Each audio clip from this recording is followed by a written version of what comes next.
Wa iyyushabihil mudhafu yaf'alu wasfan fa'an tankirihi la yu'azzalu.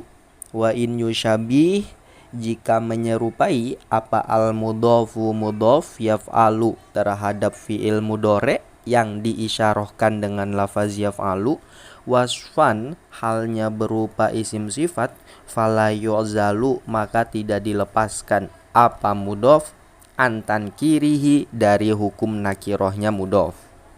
Jika mudhaf menyamai yaf'alu yakni fi'il mudhari sebagai isim sifat, maka tidak dapat dilepaskan dari sifat nakirohnya. Nah, ini mencoba untuk membahas macam idhofah yang nomor 2, yakni idhofah mahdoh atau nama lainnya adalah idhofah lafziyah.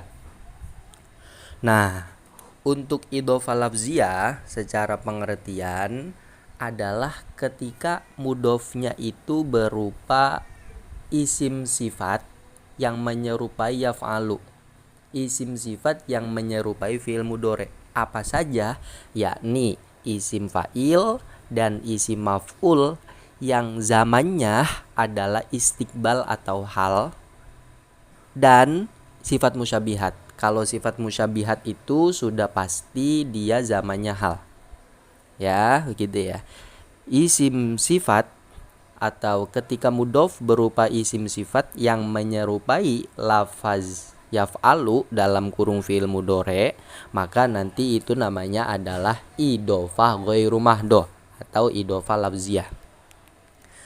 Nah, konsekuensi dari idhofah ghairu mahdoh adalah si mudhaf tidak dipersempit maknanya, juga tidak dilepaskan dari kenakirohannya. Kalau idhofah mahdoh yang kemarin itu kan ada 2 faedah. Faedah yang pertama adalah taksis, yakni mempersempit makna mudhaf ketika mudhaf ilaihnya berupa isim nakiroh. Kemudian faedah yang kedua adalah ta'rif, yakni membuat mudhaf menjadi isim ma'rifat dengan catatan mudhaf ilaihnya berupa isim ma'rifat. Itu idhofah mahdoh. Kalau seandainya idhofah ghairu mahdoh yang kita bahas sekarang, maka dia tidak memiliki faedah taksis ataupun faedah ta'rif, ya. Dia hanya sekedar memiliki faedah takhfif, meringankan pengucapan gitu. Nah, kita lanjut ke contohnya. Karubba rojina azimil awwal amali murawa'il qalbi qalilil hiyali.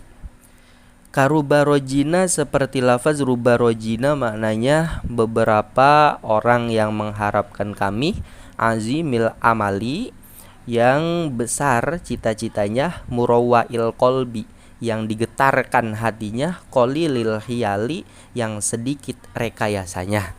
Nah, ini adalah contoh-contohnya. Untuk yang pertama, kalau seandainya kita pengen gampangnya itu rangkaiannya rubba rojina al yauma, semisal begitu, atau rubba rojina ghadan. Nah, lafaz roji ini kan isim fa'il, ya, isim fa'il. Dan kalau rangkaiannya rubba rojina al yauma, berarti tentu dia adalah isim fa'il yang zamannya adalah hal gitu, karena ada al yauma itu batasan waktunya hari ini kan, al yauma artinya.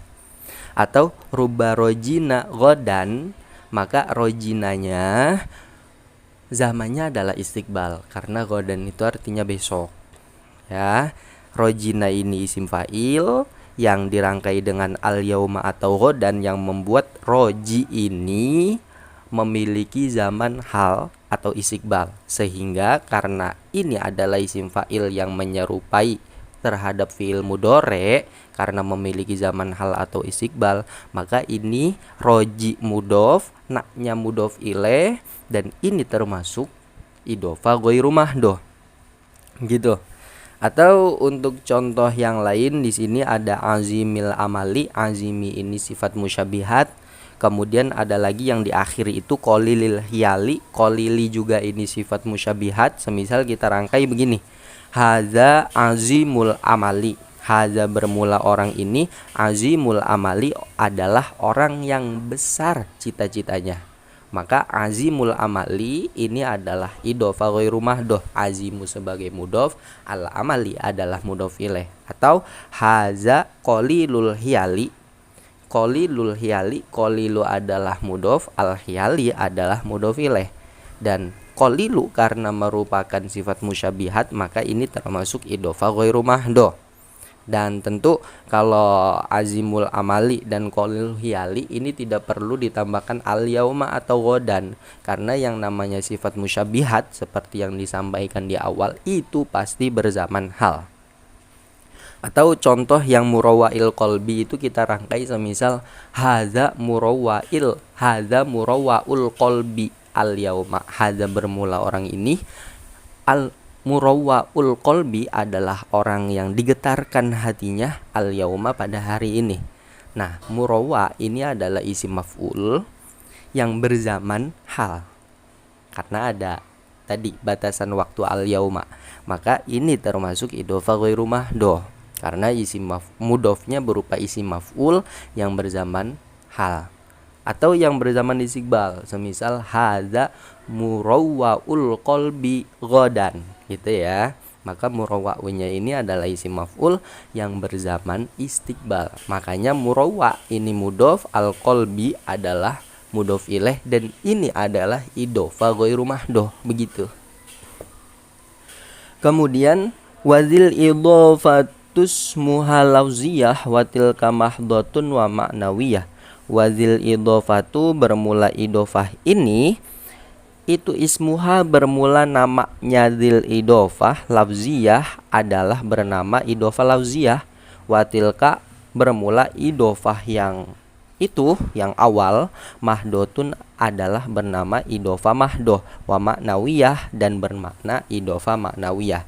Nah, ini secara pemaknaan, secara penamaan bahwa untuk idhofah yang nomor 2 ini, yang wa in yusyabihil mudhofu yaf'alu, yakni ketika mudhofnya berupa isim sifat yang menyerupai fi'il mudhore dalam kurung isim fa'il atau isim maf'ul yang berzaman hal atau istiqbal, atau mudhofnya berupa sifat musyabihat, maka ini kan namanya adalah idhofah mahdoh atau dinamai juga dengan nama lafziyah.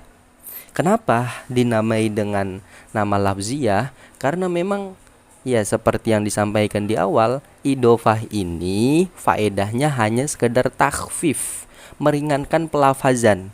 Kita ngomong begini, hadza doribu zaidin al yauma. Itu lebih ringan daripada kita ngomong hadza doribun zaidan al yauma. Kalau hadza doribu zaidin al yauma, doribunya diidhofahkan kepada zaidin. Ya, ini lebih gampang, doribu zaidin lebih gampang ngomongnya dibandingkan tidak diidhofahkan. Dengan kita ngomong hadza doribun zaidan.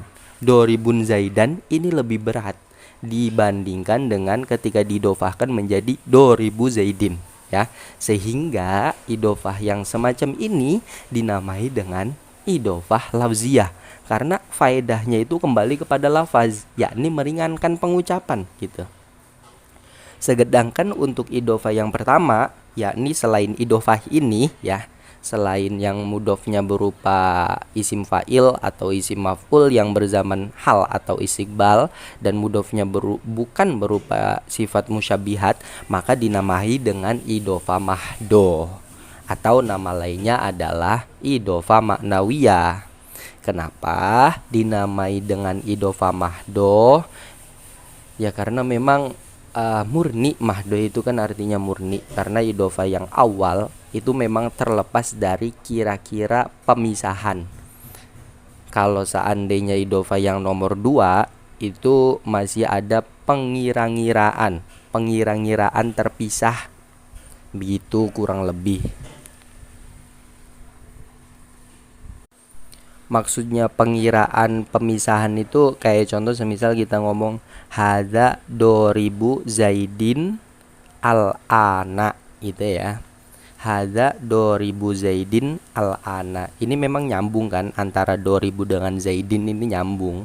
Tapi secara kira-kira kita bisa juga mengira-ngirakannya begini, hadza doribun zaidan al yauma, sehingga doribun dengan zaidan ini terpisah gitu. Jadi hadza doribu zaidin itu memang doribu zaidinnya nyambung, cuman ada pengira-ngiraan dia terpisah, doribun zaidan begitu. Itu cuman sekedar penamaan saja.